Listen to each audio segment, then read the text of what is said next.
Nagsisimula ang pelikula sa isang parola sa isang maliit na isla ng Scotland, kung saan ang ating bida na si Michael Mason ay namumuhay ng mag-isa na malayo sa sibilisasyon. Hindi siya umaalis ng isla, at bawat linggo ay may nagdadala sa kanya ng mga supply na kailangan niya para mabuhay.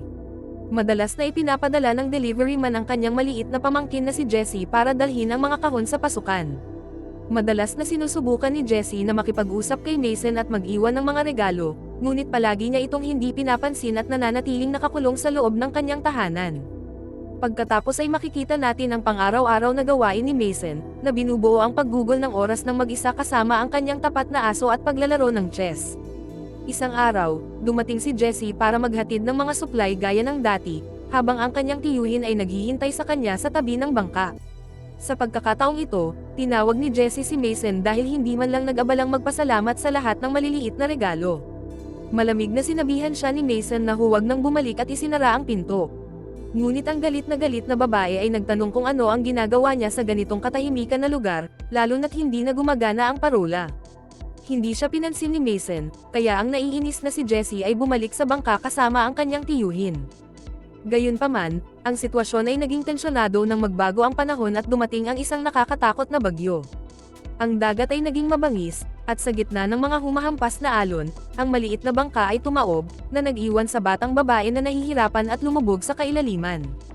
Ilang sandali pa, napansin ni Mason ang sakuna na nagaganap mula sa kanyang bintana, at hindi nag-aksaya ng isang segundo, agad siyang nagmadali palabas. Sumakay siya sa kanyang sariling bangka at nagsimulang makipaglaban sa napakalakas na puwersa ng tubig. Matapos ang isang despiradong pakikibaka, sa wakas ay narating niya si Jessie, ngunit natuklasan na ang tiyuhin nito ay hindi kasing swerte. Hinatak ni Mason ang walang malay na batang babae papunta sa kanyang bangka, at tinulungan niya itong linisin ang tubig mula sa baga nito, upang makahinga itong muli. Pagkapasok nila sa loob ng parola, napagtanto ni Mason na nagtamo si Jessie ng malubhang sugat sa isa sa kanyang mga binti. Nang magising si Jessie, tinanong niya ang tungkol sa kanyang tiyuhin, ngunit ipinaalam sa kanya ni Mason na pumanaw na ito, na nag-iwan sa batang babae na labis na nalungkot. Kinabukasan, sinuri ni Mason ang sugat ni Jessie na medyo malalim, kaya maingat niya itong nilapatan ng gamot at binendahan sa abot ng kanyang makakaya. Hindi mapakali si Jessie at iginiit na nais na niyang umalis dahil hinahanap na siya ng kanyang pamilya. Ngunit sinabi ni Mason na alam niyang pumanaw na ang mga magulang nito at ang kanyang tiyuhin na lang ang natitirang pamilya niya. Nabigla ang dalaga sa dami ng alam nito tungkol sa kanya, kaya isiniwalat ni Mason na ang kanyang tiyuhin ay isa sa matalik niyang kaibigan, at pareho silang naglingkod sa Navy. Pagkatapos ay sandali siyang umalis ng bahay, kaya habang wala si Mason, kumuha si Jessie ng kutsilyo sa malapit at itinago ito para sa kanyang proteksyon. Nang gabing iyon, nakaranas si Jessie ng bangungot at nagsimulang sumigaw, kaya sumugod si Mason sa kanyang tabi upang subukan na pakalmahin siya. Gayunpaman, inakala niyang sinusubukan siyang saktan nito, kaya mabilis niyang itinutok ang kanyang kutsilyo kay Mason, ngunit mahinahon na sinabi ni Mason na lumapit lamang ito upang tingnan siya, pagkatapos ay tinuruan niya ito kung paano hawakan ng maayos ang kutsilyo at kung paano ito gamitin kung kinakailangan. Sa mga sumunod na araw, unti-unting lumalakas ang ugnayan sa pagitan nina Mason at Jessie, at nagsimula siyang kumilos bilang isang tagapagtanggol, malaamang figura sa kanya. Nagkaroon din ng matinding pagmamahal si Jessie sa aso ni Mason at ginugugol niya ang kanyang oras sa pakikipaglaro dito, na siyang nagpapasaya sa kanya. Isang araw, tinanong niya ang pangalan ni Mason dahil hindi pa rin niya alam hanggang sa ngayon, ngunit tumanggi itong sabihin sa kanya. Pagkatapos ay tinanong niya ang pangalan ng aso nito, ngunit sinabi ni Mason na wala itong pangalan, kaya nagpasya si Jessie na pangalanan itong Jack. Nagsimulang maglaro ng chess si Jessie kasama si Mason, at napatunayan nitong isang mahirap na kakumpetensya si Jessie, na ikinatuwa ni Mason. Kalaunan, napansin ni Mason na ang sugat sa binti ni Jessie ay hindi gumagaling gaya ng nararapat, at patuloy na lumalala ang pamamaga. Iminungkahi niya na pumunta sa ospital, ngunit mahigpit na tumanggi si Mason sa hindi malamang dahilan. Pagkatapos ay nagpasya siyang umalis ng isla at maglakbay patungo sa pinakamalapit na bayan sa baybayin upang bumili ng mga medikal na supply. Pagdating sa bayan, kumilos ng may labis na pag-iingat si Mason, naglalakad na nakatago ang kanyang mukha sa ilalim ng isang sombrero at iniiwasan ang mga security camera. Ang eksena ay nagpapatuloy sa London, kung saan makikita natin ang ilang opisyal ng gobyerno na nag-iimbestiga sa isang lalaking nagngangalang Manafort, na dating namamahala sa Secret Service na kilala bilang MI6. Lumalabas na siya ay tinatanong tungkol sa kanyang imbensyon na tinatawag na Theia, isang artificial intelligence na nagmomonitor ng mga tao gamit ang mga kamera. Ang AI na ito ay mayroon ding kakayahang maharang ang mga pag-uusap sa telepono sa buong mundo upang mangalap ng mahahalagang impormasyon, na nagtataas ng seryosong alalahanin tungkol sa mga paglabag sa privacy. Gayunpaman, sinubukan ni Manafort na bigyang katwiran ang kanyang mga aksyon sa pamamagitan ng pag-aangkin na ang sistema ay nakatulong na maiwasan ang maraming pag-atake ng terorista. Sa kabila ng kanyang mga argumento, iginiit ng mga awtoridad na dapat agad na isara ang programa. Kalaunan, humingi ng suporta si Manafort mula sa punong ministro, na umamin na ang proyekto ay naging kapaki-pakinabang, ngunit tumangging suportahan siya sa publiko dahil sa paparating na halalan. Kaya iminungkahi niya na ipagpatuloy ni Manafort ang pagpapatakbo ng sistema ng palihim at umatras mula sa pampublikong atensyon ng ilang panahon. Sa isa pang eksena, nakita natin si Mason na papunta sa isang tindahan kung saan siya bumili ng mga bagong damit para kay Jessie. Gayunpaman, habang naglalakad sa kalye, nadaanan niya ang isang grupo ng mga batang babae na nagre-record ng mga video para sa kanilang social media. Sa kasamaang palad, nagresulta ito sa malubhang kahihinatnan, dahil ang kanyang mukha ay nakuhanan ng kamera at agad na pinost ni Theia. Mabilis na nakarating ang impormasyon kay Roberta, na siyang bagong pinuno ng MI6 Intelligence Agency. Nasubaybayan ng datos ang lokasyon ni Mason at natukoy siya bilang isang terorista na responsable sa pambobomba sa embahada ng Britanya sa Algeria. Agad na inutusan ni Roberta ang isang pangkat ng mga espesyal na puwersa na ipadala sa isla upang hulihin siya. Pagbalik sa isla, nakita natin si Mason na maingat na tinatapos ang pagbibende sa binti ni Jessie, pagkatapos ay binigyan niya ito ng mga bagong damit, na labis na ikinatuwa nito. Sa gabi, nagsalo ang dalawa sa isang tahimik na hapunan. Nang biglang nakarinig si Mason ng mga kakaibang ingay na nagmumula sa labas. Nang tumingin siya sa labas, nagulat siya nang makita ang ilang mga bangka na may sakay na mga armadong ahente na papalapit sa kanyang pantalan. Agad na nagsimulang maghanda si Mason para sa labanan, at sinabihan si Jessie na magtago sa banyo gamit ang isang kutsilyo, bago siya lumabas. Dahil isang lalaking lubos na maingat, lumabas siya ngunit nakapaglagay na siya ng mga nakatagong pandepensa sa paligid. Pagdating ng mga opisyal, agad niyang inactivate ang mga pampasabog, na nagdulot ng agarang pagkamatay sa mga umaatake. Tinangka ng mga nakaligtas na ahente na sumulong, ngunit nahulog sa isang serye ng mga nakamamatay na bitag na mabilis na napatay ang marami sa kanila. Nagawa ng isang opisyal na barilin si Mason at malubha itong nasugatan, ngunit ang ating bida ay patuloy na lumaban at nagawang talunin ang kanyang mga kaaway. Samantala, isa sa mga ahente ang pumasok sa bahay, at sinubukan ni Jack na atakihin siya, na naging dahilan upang marahas na barilin ng ahente ang aso hanggang sa mamatay. Si Jessie, na nagtatago sa banyo ay natakot, at di nagtagal ay nahuli rin siya ng ahente. Pagkatapos ay sinimulan niya na buhatin siya palayo sa bahay, na mabilis na napansin ni Mason. Sa kabila ng pagiging sugatan, buong tapang niyang nilabanan at binaril ang ahente hanggang sa mamatay, na nagligtas sa batang babae. Kasunod nito, sinabihan ni Mason si Jessie na sumakay sa bangka, dahil kailangan nilang umalis agad sa isla. Nagsimulang umiyak si Jessie at sinabing hindi nila maaaring iwan si Jack, ngunit sinabi ni Mason sa kanya na patay na ito. Sumakay ang dalawa sa bangka upang makatakas, habang sa base ng MI6, pinapanood ni Roberta nang hindi makapaniwala habang pinatay ng iisang lalaki ang lahat ng kanyang mga ahente. Napagtanto niya na hindi siya nahaharap sa sinumang ordinaryong kriminal, kaya nagpasya siyang ipadala ang isa sa mga pinakabihasang operatiba ng MI6 na kilala lamang bilang Workman, upang patayin ito.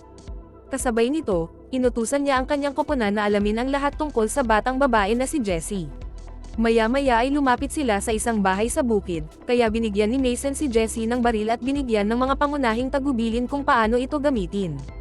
Pagkatapos nito, hiniling niya kay Jessie na manatili sa labas, habang pumasok siya sa bahay at despiradong nagsimulang maghanap ng gamot. Sa kasamaang palad, natuklasan siya ng isang batang lalaki, at ilang sandali pa, dumating din ang ama ng bata na may dalang baril at hiniling na umalis si Mason. Gayunpaman, itinutok ni Jessie ang baril sa lalaki at nagmakaawa na tulungan si Mason, na malubhang nasugatan. Pagbalik sa MI6, nakinig sila sa isang tawag sa 911 mula sa isang bata sa bahay sa Kahan, na nag-uulat na may dalawang magnanakaw sa kanilang bahay. Isang ahente ang nakatuklas ng isang nakakagulat na bagay. Lumalabas na hindi pala terorista si Mason, at sinadya ng isang tao na i-konekta ang kanyang profile sa isang kriminal upang idiin siya. Sa karagdagang investigasyon, nalaman nilang nabura ang totoong mga record ni Mason sa ilang kadahilanan. Napagtanto ni Roberta na si Mason pala ay dating piling ahente mula sa MI6 mismo, ngunit ang tanong ngayon ay bakit siya tumatakas sa batas. Inutusan ni Roberta ang kanyang pangkat na arestuhin si Mason, ngunit nagbilin itong huwag siyang patayin dahil gusto niya itong tanungin.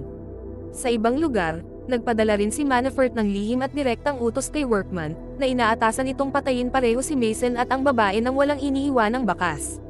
Bumalik ang eksena sa bahay sa Kahan, kung saan tinapos ng ama ng pamilya ang paggamot sa mga sugat ni Mason. Nagpasalamat si Mason sa kanila at naghanda ng umalis. Nang bumalik ang bata sa sala, tinanong ni Mason kung saan ito galing, at mabilis na napagtanto na tinawagan ng bata ang pulis. Nag-aalala, inutusan niya ang lahat na magtago habang pinalilibutan ng pulis ang bahay, habang pinapanood ni Roberta ang buong sitwasyon sa pamamagitan ng mga surveillance camera at satellite feeds. Di nagtagal, lumabas ang ama ng bata upang tingnan kung ano ang nangyayari, ngunit marahas na binaril at pinatay ni Workman, na nagtatago sa malayo gamit ang sniper rifle. Let's move. Put the weapon down! Hey, police!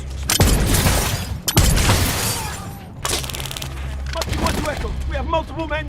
Di nagtagal ay nakasagupa sila ng mas maraming pulis, ngunit mabilis silang inagawan ng sandata ni Mason at ninakaw ang isang patrol vehicle bago humarurot palayo.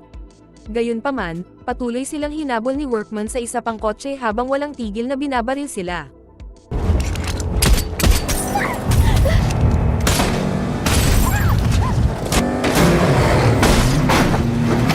Sa isang mapanganib na maniobra, biglang lumihis si Mason at sapilitang itinulak palabas ng kalsada ang sasakyan ni Workman, na lumikha ng sapat na distansya upang makatakas sa kanyang paningin.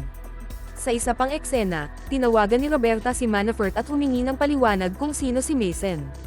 Kaya, ipinaliwanag niya kung paano. Ilang taon na ang nakalipas, lumikha siya ng isang lihim na unit ng operasyon na tinatawag na Black Kite. Si Mason ang kanyang pinaka-natatanging ahente at isang lubos na sinanay na operative na kayang gawin ang anumang misyon na itatalaga sa kanya. Minsan, inutusan siya ni Manafort na patayin ang isang dayuhang opisyal na itinuturing na banta sa publiko, gayunpaman, tumanggi si Mason na sundin ang utos at naglaho, na nagtulak kay Manafort na maniwala na naging traidor siya. Pagkatapos, binalaan ni Manafort si Roberta na si Mason ang pinakamapanganib na tao sa mundo at kakailanganin niya ang buong kapangyarihan ng estado upang pigilan siya. Gayunpaman, hindi pinagkakatiwalaan ni Roberta ang kanyang bersyon ng mga pangyayari, sa halip, gumawa siya ng kanyang sariling investigasyon. Natuklasan niya na ang umano'y dayuhang opisyal, ay isa palang Iranian scientist na lihim na tumutulong sa MI6, sa pamamagitan ng pagbibigay ng classified information tungkol sa nuclear weapons program ng Iran. Gayunpaman, sa halip na protektahan ang asset, inutusan ni Manafort si Mason na patayin ang siyentipiko upang mapanatili ang plausible deniability. Nagpa siya si Mason na piliin ang kanyang moral na paghatol kaysa sa bulag na pagsunod, kaya iniwan niya ang misyon. Kaya naman, itinuring ni Manafort na isang pagtataksil ang pagtanggi ni Mason at inilagay siya sa listahan ng mga prioridad na target ng MI6. Pagkatapos noon, dumating sila sa isang maliit na simbahan kung saan nila nakilala ang matandang kaibigan ni Mason na si Arthur, na nagdala sa kanila sa kanyang bahay. Lumalabas na si Arthur ay dating computer specialist ng MI6 na nakatrabaho ni Manafort upang makatulong sa pagbuo ng THEA. Ipinaliwanag ni Arthur na siya ang nagbago ng pagkakakilanlan ni Mason, ginawa itong isang manggagawa sa langis mula sa Aberdeen.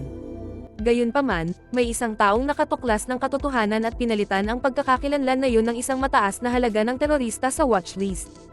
Na-realize ni Mason na ang tanging paraan pasulong ay ang harapin si Manafort, kaya hiniling niya sa kanyang kaibigan na alagaan si Jesse, ngunit tumanggi si Arthur, inihayag na siya ay may kanser at mayroon na lamang ilang buwan na natitira sa kanyang buhay. Sa pagkarinig nito, nalungkot si Mason, kaya nagpa siya siyang makipag-ugnayan sa isang nagngangalang Kamal upang masigurong ligtas na maiiwas si Jesse sa UK. Mariing tinutulan ni Arthur dahil kilalang kriminal si Kamal, ngunit iginiit ni Mason na wala siyang ibang pagpipilian. Nagsimula silang maghanda upang umalis sa isang sasakyan nang biglang naramdaman ni Mason ang presensya ng isang intruder na lumabas na walang iba kundi si Workman.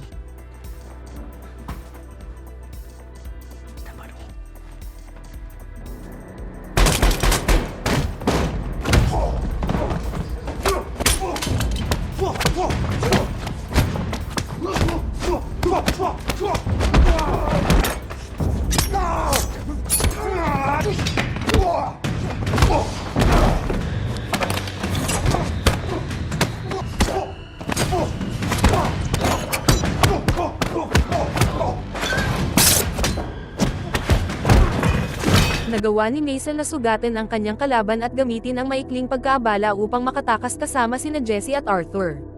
Hindi nagtagal, dumating sila sa bayan, kung saan humiwalay sina Mason at Jesse kay Arthur at nagkanya-kanya sila ng landas.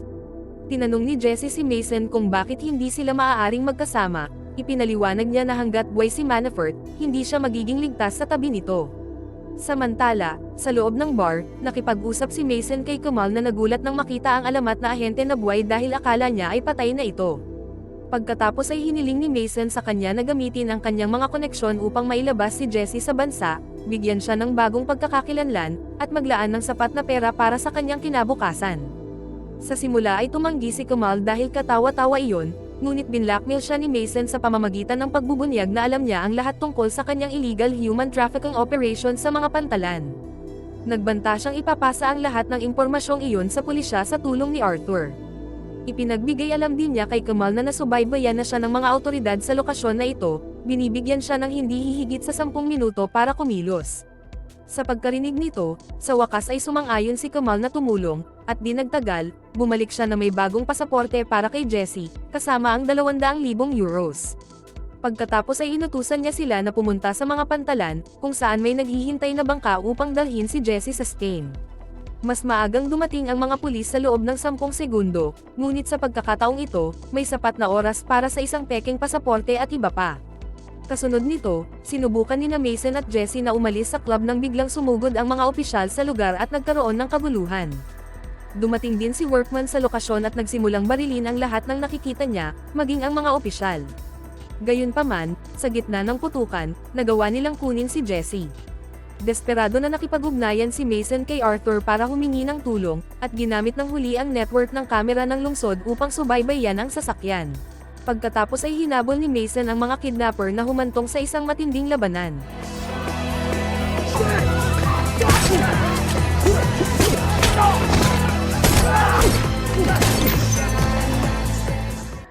Nakatakas siya kasama si Jesse sakay ng motorsiklo, habang patuloy na hinahabol sila ni Workman. Di nagtagal, narating nila ang pantalan, kung saan sinabihan ni Mason si Jesse na sumakay sa bangka, na magdadala sa kanya sa Espanya. Isang umiiyak na nagmakaawa si Jesse sa kanya na huwag siyang iwan, sinasabing siya na lamang ang natitirang pamilya niya sa mundong ito. Ngunit ipinaliwanag ni Mason na mapanganib ang kanyang mundo, at hindi niya siya maaaring isama dito. Kaya, pagkatapos ng isang emosyonal na pamamaalam, sa wakas ay pinasakay na niya ito. Pagkatapos, dumating si Workman at muli silang naglaban ni Mason.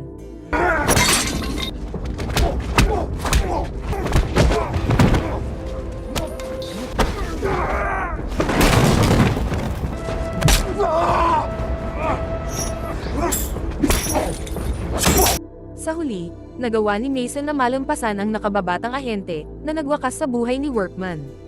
Ang eksena ay nagpatuloy sa ilang araw pagkatapos, nakita natin si Manafort sa kanyang tirahan, nagulat siya nang lumitaw si Mason upang harapin siya. Sinubukan ni Manafort ang isang huling pang-uuto, at hinimok siya na bumalik sa operasyon na inaangkin na magkasama, makakamit nila ang mga dakilang bagay. Gayunpaman, walang interes si Mason na magtiwala sa isang tiwaling tao, kaya binaril niya ito sa ulo, at agad na tinapos ang kanyang buhay. Ang eksena ay nagpapatuloy sa 3 buwan pagkatapos, kung saan makikita natin si Jesse na namumuhay ng normal sa Espanya. Nakaupo siya sa isang cafeteria, habang si Roberta at ang kanyang koponan sa London ay nagbabantay sa kanya. Tiwala sila na sa kalaunan ay dadalaw si Mason sa kanya, at plano nilang hulihin siya dahil isa na siyang wanted na takas. Gayunpaman, bigla na lamang nasira ang kamera sa loob ng kafe, at walang nakita ang team sa London.